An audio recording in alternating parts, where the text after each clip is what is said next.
Hi friends, welcome to Paru's kitchen. இன்றைக்கி கல்யாண நாள், பிறந்த நாள் கொண்டாடுற அனைவருக்கும் என்னோட மனமார்ந்த வாழ்த்துக்கள். இன்றைக்கி இந்த வீடியோவில் என்ன பார்க்க போகிறோன்னா, குடும்ப பெண்கள் சிக்கனமாக குடும்பம் நடத்துவது எப்படிங்கிறத பார்க்கலாம். ஏற்கனவே நான் இதை பற்றி 2 வீடியோ போட்டிருக்கிறேன். அதோட தொடர்ச்சி தான் இது. அந்த வீடியோ பார்க்காதவங்க போய் என்னோடய சேனலில் போய் பாருங்கள். என்னோடய சேனலை முறையாக பார்க்குறவங்க என்னோடய சேனலை சப்ஸ்கிரைப் பண்ணிவிட்டு பாருங்கள். இந்த என் வீடியோ பிடிச்சிருந்தா ஒரு லைக் போட்டுட்டு பாருங்கள். குடும்ப பெண்கள் சிக்கனமாக நடத்துவதுன்னா, சிக்கனன்னா கஞ்சத்தனம் கிடையாது. என்னடா இவ்வளோ கஞ்சத்தனமாக இருக்க சொல்கிறாங்க அப்படின்லாம் இல்லை. கஞ்சத்தனம் வேறு, சிக்கனம் வேறு. நம்ம செலவு பண்ணுறதுக்கு நம்ம கண்டிப்பாக செலவு பண்ணி தான் ஆகணும். நம்ம கொஞ்சம் பார்த்து நம்ம செலவு பண்ணால் கொஞ்ச நாளில் நமக்கு ஒரு நாளைக்கு ஒரு 50 ரூபா சேமிக்கிற மாதிரி இருந்தால் கூட நம்ம மாதத்துக்கு 1000 ரூபா 1500 நமக்கு கையில் மிச்சமாயிடும். 1500 நமக்கு பெரிய அமௌண்ட்டாக தெரியும். 50 ரூபாங்கிறது சின்ன அமௌண்ட்டாக தெரியும். அதனால் நம்ம பார்த்து கொஞ்சம் செலவு பண்ணால் டெய்லி ஒரு 50 ரூபா கம்பல்சரி நம்ம மிச்சப்படுத்தலாம். அது என்னென்ன ஐடியான்னு எனக்கு தெரிஞ்ச ஐடியா 2-3 ஐடியா சொல்லியிருக்கேன். நிறைய ஐடியாலாம் இல்லை. அது என்னென்னு பார்க்கலாம். முதல்ல க்ரோசரி ஐட்டம். நம்ம மளிகை ஜாமான் வாங்குவோம் பார்த்தீங்களா?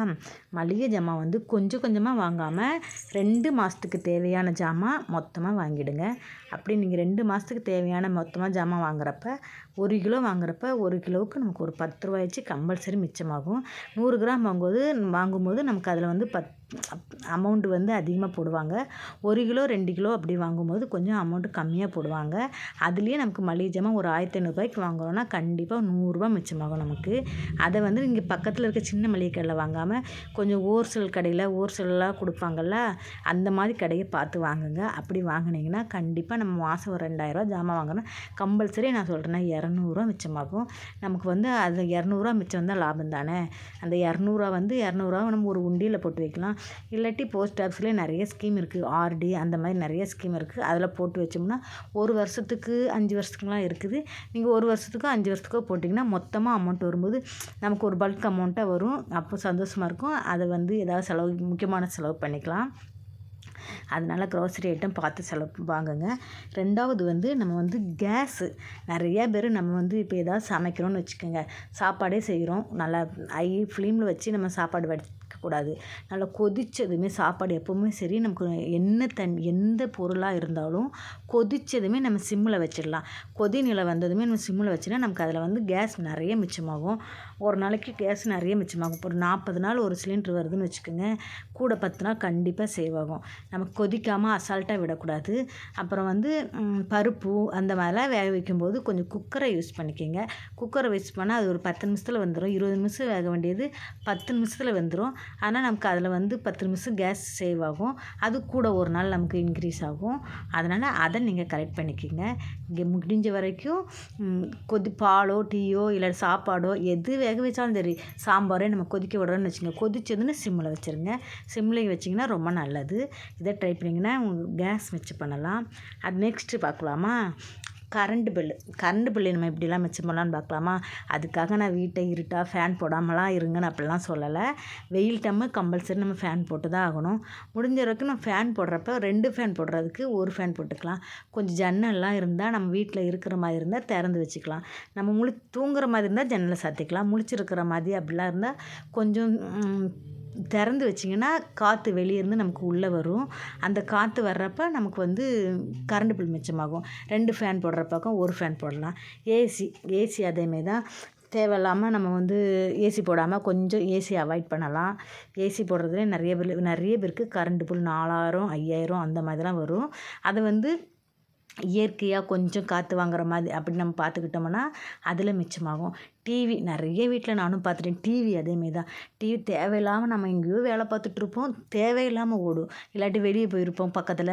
அப்போ கூட ஓடிட்டே இருக்கும். அதை ஆஃப் பண்ணுறதுக்கு நமக்கு ஒரு சோம்பேறித்தனம். அந்த சோம்பேறித்தனம் இல்லாமல் நம்ம ஆஃப் பண்ணிட்டோம்னா அதில் நமக்கு கரண்ட்டு சேவ் ஆகும். அதேமாரி லைட்டும் சரி, தேவையில்லாமல் நம்ம ஒரு ரூமில் உட்காந்துருப்போம். தேவையில்லாமல் எல்லா லைட்டும் போட்டு வச்ச மாதிரி இருக்கும். அப்படி போகாங்க. நைட் நேரம் நீங்கள் எல்லா ரூம்லேயும் போட்டு வச்சுக்கோங்க. பகலில் கூட நிறைய வீட்டில் நான் பார்த்துருக்கேன். எங்கள் வீட்லேயும் அந்த மாதிரி நடக்கும். நான் தான் போய் ஆஃப் பண்ணுவேன். சின்ன பசங்க சரி, நம்ம ஹஸ்பண்டும் சரி, அதில் கொஞ்சம் கேர்லெஸ்ஸாக இருப்பாங்க. நம்ம பார்த்து ஆஃப் பண்ணிட்டோம்னா கரண்ட் பில் கண்டிப்பாக மாதத்துக்கு ஒரு 200-300 சேவ் பண்ணலாம். அதனால் கரண்ட் பில் சேவ் பண்ணுறதை நீங்கள் அதில் கற்றுக்கலாம். நெக்ஸ்ட்டு காயெல்லாம் நம்ம நிறைய கம்மியாக விலையில் கிடைக்குது அப்படின்னு சொல்லி அதிகமாக வாங்கிட்டு வந்து வேஸ்ட் பண்ணுவோம். காய் கொஞ்சம் கம்மி ரேட்டில் கிடைக்குதுன்னு சொல்லி நம்ம நிறைய காய் வாங்கிட்டு வந்துட்டோம்னா ஒரு நூறுரூபா 150 ரூபாய்க்கு 50 ரூபாய்க்கு வாங்க வேண்டிய இடத்துல 150 நிறைய இருக்குதுப்பா, கம்மியாக இருக்குது ரேட்டு, அந்தமாதிரி நீங்கள் வாங்கிட்டு வந்துட்டிங்கன்னா அந்த காய் நம்ம 2 நாள் 3 நாள் சமைப்போம். அதுக்கப்புறம் அது வேஸ்ட்டாக போயிடும். அது எப்படினாலும் அது வேஸ்ட்டாக போயிடும். அதனால் நம்ம காய் வாங்கும்போது பார்த்து வாங்குங்க. வேஸ்ட் பண்ணாத அளவுக்கு வாங்கிக்கிங்க. இது இன்றைக்கி இவ்வளவு சமைப்போம், இன்றைக்கி இவ்வளோ சமைப்போம். காய் மேக்ஸிமம் நம்ம ஃப்ரிட்ஜில் வச்சாலும் ஒரு 4 நாள் 5 நாள் தான் தாங்கும். அதுக்கு மேலே வச்சா தாங்காது, ஒரு மாதிரி ஆகிடும். அதனால் நீங்கள் அந்த மாதிரி ட்ரை பண்ணி பாருங்கள். காய் பார்த்து வாங்குங்க. பார்த்து வாங்கினீங்கன்னா அதுலேயே நம்ம பணம் சேவ் பண்ணலாம். காய் ஒரு 50 ரூபாய்க்கு 100 ரூபாய்க்கு வாங்க இடத்துல 50 ரூபாய்க்கு நீங்கள் வாங்கினீங்கன்னா 50 ரூபா மிச்சமாகும். 100 ரூபாய்க்கு வாங்கி போட்டு ஏன் வேஸ்ட்டாக தூர போடுவானே, அதனால் அதை பார்த்துக்குங்க. அதில் காய் வாங்குறதில் காய் வாங்கி வேஸ்ட் பண்ணாமல், காய் வாங்குறது அது வேறு விஷயம், வாங்கி வேஸ்ட் பண்ணாமல் பார்த்துக்கலாம். அதேமாதிரி சமைக்கிறதும் சரி, நம்ம பார்த்து சமைச்சிக்கணும். ஃபுட்டு வேஸ்ட் பண்ணக்கூடாது. மெயினாக சாப்பாடு இப்போ இவ்வளோ இத்தனை பேருக்கு தேவைன்னா ரொம்ப கஞ்சத்தனமாக நம்ம சமைக்க சொல்லலை, சாரி, நான் அதெல்லாம் சொல்லவே இல்லை. கொஞ்சம் பார்த்து சமைக்கணும். நிறைய சாப்பாடு வெடித்து வேஸ்ட் பண்ண அளவுக்கு சாப்பாடு இருந்ததுன்னா அதை நம்ம சாப்பிட்ற மாதிரி பார்த்துக்கணும். அதை வச்சு நம்ம எதாவது செஞ்சு சாப்பிட்றலாமா அப்படிங்கிற மாதிரி பார்த்துக்கணும். ஃபுட்டு வேஸ்ட் பண்ணக்கூடாது, அது ரொம்ப நல்லது. நம்ம எங்கேயாவது வெளியே போகிறோம்னா ஸ்நாக்ஸ் நம்ம மேக்ஸிமம் வெளியில் கடையில் வாங்காமல் வீட்டிலேருந்தே செஞ்சு எடுத்துகிட்டு போகிற மாதிரி பார்த்துக்குங்க.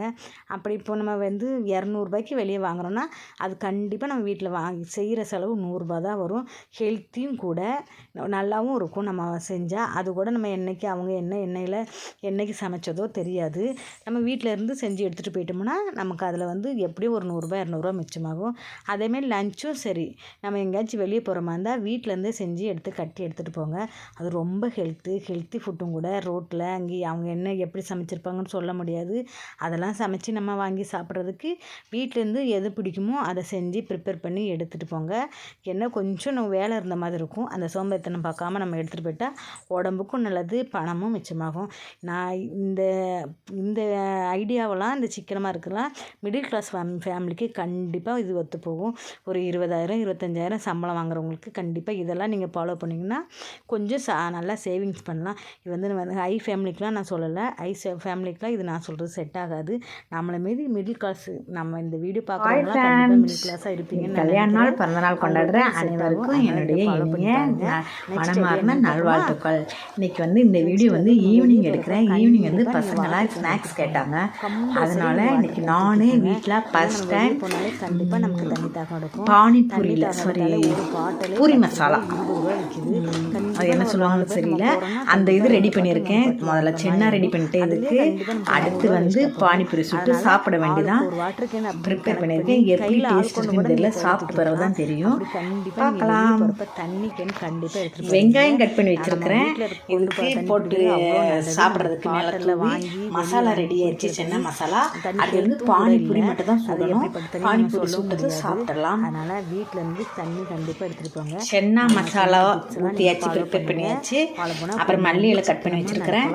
அவ்வளோதான். பானிபூரி சுட்டுட்டு டேஸ்ட் பண்ணி பார்ப்போம்.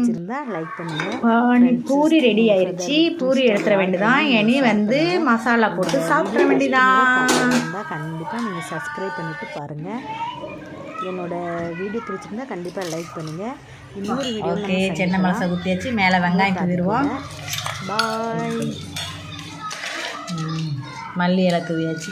அவ்வளோதான். இனி சாப்பிட வேண்டியதான். டேஸ்ட் எப்படி இருக்குன்னு பார்ப்போம். செம்ம டேஸ்ட்டு, செம்ம வேறு லெவல், செம்மையா சூப்பராக இருக்குது. அவ்வளோதான். பாய். Bye friends. செம்மையாக இருக்குது.